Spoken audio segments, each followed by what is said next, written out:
G'day guys, hope everyone's doing well. Welcome to another Pink Panther video. Now, often in streams, I'm getting asked quite a lot, who are my tips for the weekend, or how do I think a certain team's going and things like that. So I thought, why not do my footy tips for the week in a video so everyone can see what my thoughts are for the week's games coming up. So with that said, we'll start off with the Demons versus the Blues. So both teams coming off losses. I think Melbourne are coming off 2 losses and the Blues coming off 4 losses in a row. So both teams are going to be looking to redeem themselves in some capacity, but I just think Carlton are probably struggling a bit more mentally with their form. A lot more yips to overcome. Harry Mackay is obviously having some issues. There's a lot of question marks now, rightly or wrongly, over Voss. And Melbourne, they're really going to be trying to consolidate or trying to compete for a top 4 spot ultimately. That's kind of where their best footy's at. But looking at some of the ins and outs for for Melbourne, Tomlinson, Smith and Lockie Hunter come back in. Harms omitted. James Jordan omitted as sub. Michael Hibbert injured and McDonald injured. So some decent outs there. But they've still got Max Gawn and Brody Grundy as a ruck duo are unbelievably good. I think Bailey Fritsch is also very underrated as a forward, and I've said that a few times on stream. And obviously Lever and May patrolling things down back are always very, very hard to get past. So for the Blues, you've got Sekonta in, Jack Silvani back in, Lewis Young, O'Brien, Fisher, and out. Durden injured, Ed Curnow omitted, Hewitt injured, Pittonet injured, Newman injured, and Oliver Hollands injured. So on paper, it's weird. Like Carlton had a weird one. Based on paper and last year's form, they were probably expected to be a bit more up there, but I think they're just very devoid of confidence at the moment. And despite having a pretty handy back line when you've got McGovern and Wiedering down there, I just think that the Melbourne forwards and their firepower up forwards are going to be too much for the Blues. So I'll be going for Melbourne by about 25 points for this one. But you never know. The Blues might come out firing. It could be tight for the first few quarters, but I think ultimately the D's are going to get on top at the end. Right, next up we've got Port Adelaide versus the Hawks. Port are just in ridiculous form at the moment. What have they won, like 8 or 9 in a row, something like that? Obviously knocking off my Tigers on the weekend down in Melbourne, which was a very big win for them because their biggest criticism has been not being able to win on the road. So it looks like they've gotten that part of their house in order, which is spells danger for the rest of the comp in some aspects. Hawks coming off 2 wins in a row. The win against St Kilda, very, very unexpected, it must be said. So I don't know what Sammy Mitchell's got them doing down there, but for me, Mitch Lewis is the one that straightens the Hawks up massively. He makes a big difference with their 450 entries. For the first part of the year, they just simply didn't have a target to kick to, and it was hurting them dramatically. But Mitch Lewis back in, I think, is what's setting them up nicely. So having a look at the ins and outs for Port Adelaide, Todd Marshall is in, Francis Evans and Jackson Mead are both omitted. But for me, for power, it's all about their young guns. Zach Butters, Bonner, Rosie. Sorry, Butters and Rosie was the other name I was searching for. They are both super, super talented footballers, and they are going to be stars of the future, if not already classified as stars, and they're going to cause a lot of damage. Marshall is a very, very big inclusion for them as well, and they're just proving to be very strong all over the ground at the moment.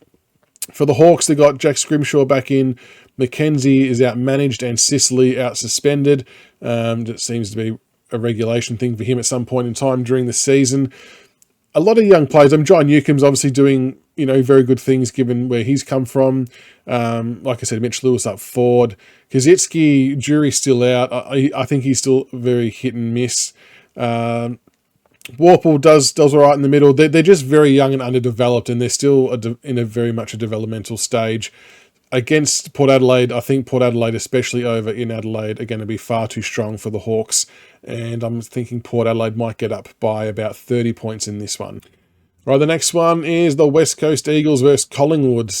Top versus bottom, it's going to be, well, if we're being brutally honest, it's going to be a one-way contest. What's happened to West Coast is completely unprecedented with the amount of players they've got out at the moment. I really do feel bad for Adam Simpson and the coaching staff and the players of the Eagles because they are literally scraping the bottom of the barrel. And by contrast, Collingwood are absolutely flying at the moment. If you had to pick a flag favourite right now, I think they would have to be it.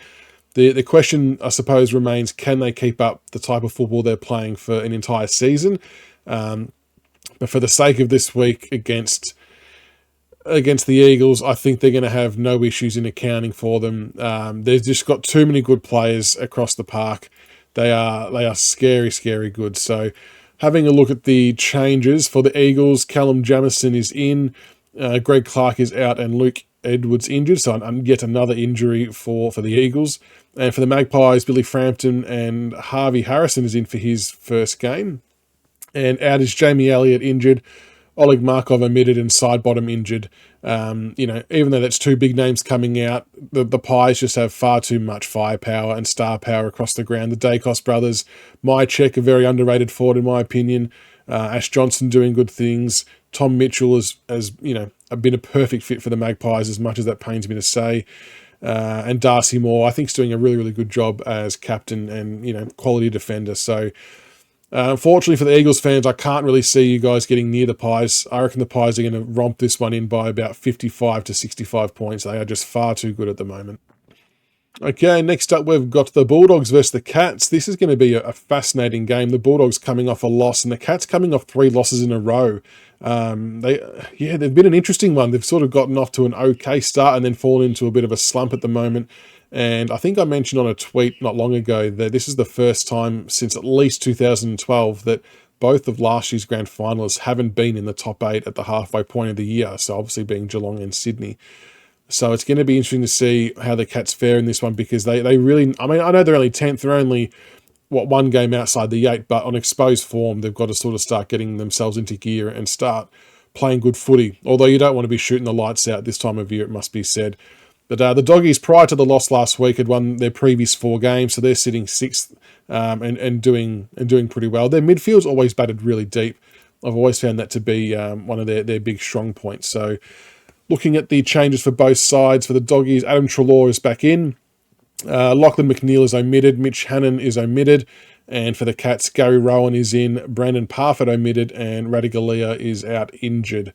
So for this one, I really like the Bulldogs forward setup of Aaron Norton and Uwe Hagen, and not having Radigalia for the Cats could be something that plays a big part there. I know they've got Sam de Koning and Colin Jasny, and Blitzarves can obviously play a role down back as well. But I feel like if the Doggies can get on their bike and move it quick enough and run and gun it like they usually do, it could expose the Cats' backline a little bit just from a size perspective. So I'm thinking I'm going to go for the Doggies for this one. Bulldogs by 18 points, I think. Could be a bit of an arm wrestle early, but I think ultimately that the Doggies might run away with it. Next game I'm going to look at is the Gold Coast Suns versus the Crows. So the Crows are an interesting prospect at the moment, aren't they? They find themselves inside the 8. Where are they sitting? 7th at the moment, and the Gold Coast Suns are sitting in 12th, both coming off wins. The Gold Coast are probably a little bit further down the ladder than they would have liked based on how they were going last year. And the Crows, I think a lot of people actually picked the Crows as their bolter, and I was probably a little bit miffed as to why they were saying so. But at the moment, they're looking okay, sitting on 24 points inside the 8, although there's a lot of teams on the hammer there. Looking at the changes for both sides, Mac Andrew is out with a club suspension for the Gold Coast. And in for the Crows, we've got Brodie Smith, which is a huge in, and Mitchell Hinge. And out is Josh Worrell omitted, McHenry omitted, and Patrick Parnell as the sub omitted. The Eagles are just in very good form. Big Tex Walker, I think he's definitely justified his 1-year contract renewal.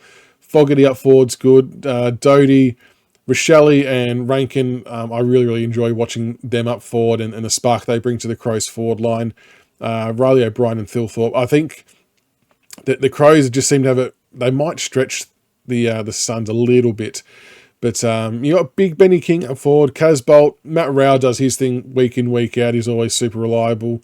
And Jared Witts, I think he's going to have to play a massive, massive part in this game if the Suns are going to win. But even though the game is up in the Gold Coast, I think the Crows might get this one done by 21 points. Up next is the Giants versus the Tigers, my mob. Both teams, I think they're 14th and 15th respectively. The Giants coming off a win last week and the Tigers coming off that loss to Port Adelaide. Both teams are really duking it out at the moment. Not looking likely for a top 8 finish for either side, it must be said. But both teams will also be equally as keen to secure another 4 points and give themselves just that little glimmer of hope. Looking at the changes, there's no outs listed currently. This is just the extended benches or the extended changes. But in for the Giants, Harry Himmelberg, Harry Roston and Matt Flynn. And in for the Tigers, Noah Cumberland, Sam Banks, Thompson Dow. So Sam Banks will be hopefully playing his first game if he makes the final cuts, which will be good. And it's good to see Cumberland back in. What will be interesting will be the outs, especially for the Tigers. Jack Riewoldt, as much as we all love him, is really struggling at the moment just with playing sore and having to do bulk of the workload that he shouldn't be. So I would be anticipating he might be one that might miss, which is where Noah Cumberland could come into play. But the Giants have got, despite the players who have left over the journey, we're obviously going to see Taranto and Hopper. Oh, not he's not playing this week, but Taranto against his former club. But Toby Green is in a good bit of form. I think he's been an inspired choice as captain for the Giants, and I think he's rewarding them with some really good effort. Toby Green is Tom Green. You always know what you're going to get with him. Contested ball beast. Hogan up forward. So up forward is where Himmelberg and Hogan are the ones that probably pose the most concern. We've obviously got Grimes, Bolter, Young and Broad, but I've just felt like with our lack of pressure in the midfield that our defence has kind of been a little bit at sea lately. And I'm not sure if we're going to be able to course correct that anytime soon. So unfortunately, I think the Giants might get this one done by about 18 points, but I'll always go into these games very hopeful that the Tigers will prove me wrong. So hopefully we can, but I think the Giants might get the chocolates here. And the last game for this round, Essendon versus North. North Melbourne are sort of hovering down the bottom part of the ladder there. I think they are second to last, 17th, and the Bombers are sitting 8th. So I suppose there's a lot of pressure on Essendon to make the 8 year-on-year. I suppose the media and fans alike put that kind of pressure on the club, but Brad Scott seems to have them playing a reasonable brand of football currently. They got coming off 2 wins, and North Melbourne have lost the last 5 games. So unfortunately for them, the honeymoon period sort of looks like it's over with Clarko. I know he has obviously stepped aside for his own reasons at the moment, but they just seem to be in a world of hurt currently, and logic would suggest that Essendon should get on top pretty easily in this one. Looking at the changes for Essendon, the ins, we've got Alwyn Davey Jr., Andrew Phillips, Dylan Sheila's back, and Rhett Montgomery in for a first game if he makes the final cut. And out for the Bombers is Tipper. He's been omitted. And for the Kangaroos, in Aidan Corr, Curtis Taylor, Darcy Tucker, Liam Shields, and Taron Thomas is back after, I suppose, being left out for disciplinary reasons. And out is Charlie Lazaro and Paul Curtis, both omitted. But looking at the 2 lineups here, the Kangaroos, Essendon have got them covered on pretty much all fronts, and not to mention the confidence in which both teams are playing. So I think Essendon will get this one done pretty easily. I reckon the Bombers by about 35 to 40 points, and that will, sort of help cement their spot in the top 8. So there you go, guys. There's my tips for round 12. It's a bye round, so there's obviously a few teams missing from that one. Hope you enjoy. Hopefully we can get a few tips right this week. If you like that content, make sure you drop a follow and subscribe, and I will see you next week.